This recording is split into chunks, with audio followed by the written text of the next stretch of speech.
ڕووداوی کوژرانی ژن و مێردێکە لە کۆمەڵگەی شاوێس و لە ساناسیتی سەرلەبانی ڕۆژی هەینی ڕووداوەکە ڕوویداوە، بەڵام دوای نزیکەی 8 کاژێر خەڵک و پۆلیس تەرمەکان دەبینن.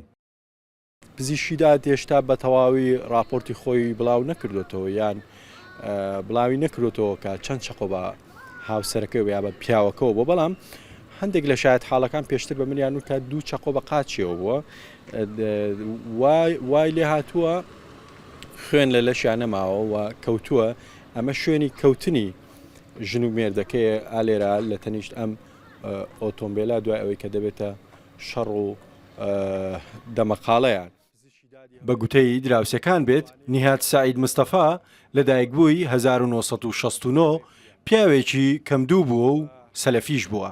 ژنەکەش ئیخلاس فازیل خورشید لەدایکبووی 1972 لە قوتابخانەی فاتیمە زەهرای بنەڕەتی مامۆستا بووە. ئەو ڕووداوە چۆن بوو؟ هیچ بینی؟ هەستمان بەهیز نەکرد، بەس کاتێک نیوەڕۆ بوو باسییان گوتیان ئەو پیاوە کوژرای و لەگە خێزانەکە و جە نازانم یانی حادسەکە. تۆ ماڵە دەناسی؟ ئەمە لەبەرەوەی تۆزێک لەمە دوور بوو مەسافەکەی، بەڕاستی بەس ناو سەلام شتیوامان هەبوو. ئەگەنا هیچ پیاوێکی چۆن بوو؟ ئیشی چی بوو؟ پیاوەکی باش بوو، زۆر ئینسانێکی مؤدەب و فەقیر بوو، نازانم هیچ شمالێ نەتیا، نازانم لانی دینی چۆن بوو، بەڵام ڕیشەشی بوو داهاتوو دەچوو خەڵک نێمان دەزانانی خۆ زۆر ئەوەی اختلاط خەڵکی نەبوو. سەرەتا پۆلیس وای بڵاو کردەوە کە ژن و مێردەکە هەردووک بە چەقۆ لێیچانداوە، بەڵام دواتر هۆگر عەزیز گوتەبێژی پۆلیس گوتی لێکۆڵینەوەکان ماندەری خستۆ ژنەکە چەقۆی بەکار نەهێناوە، بەڵکو پیاوەکە لە کاتی کوشتنی ژنەکەی بە هەڵا چەقۆیەک بەرقاچی دەکەوێ و بەهۆی خوێنبەربوونیشەوە گیانی لەدەستداوە.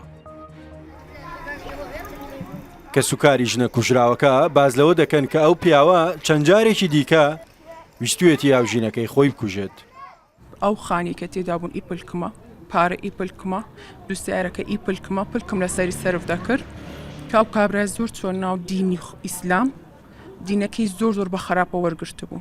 طبعا زۆر بەخرا سەلەفیەکی زۆر خۆی تون کردبوو کە هەموو شتێک نەماندەتانی ئەوەندە هاتوچی مالی پلکم بکەین دەبای بە ئیزم بچوبای نەمالی، یعنی زۆر بە توندی وەریگرت بوو، نەی دەهێش کچی خۆی لە جێ خۆی بجوولێتەوە.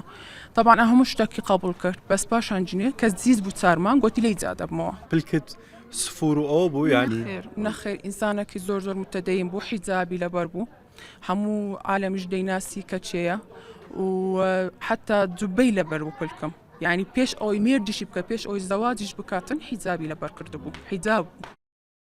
نیهاد و ئیخلاس کچێکی تەمەن 17 ساڵیان جێهێشت کە لە قۆناخی 11 بنەڕەتی خوێنکار بوو. پۆلیس و پزیشکیداد ئەوەیان پژڕاست کردوێتەوە کە ئیخلاس شوێنی 19 چەقۆ بە جەستەیەوە بووە. بە هەرۆسفەری دوون ڕووداو هەولێر.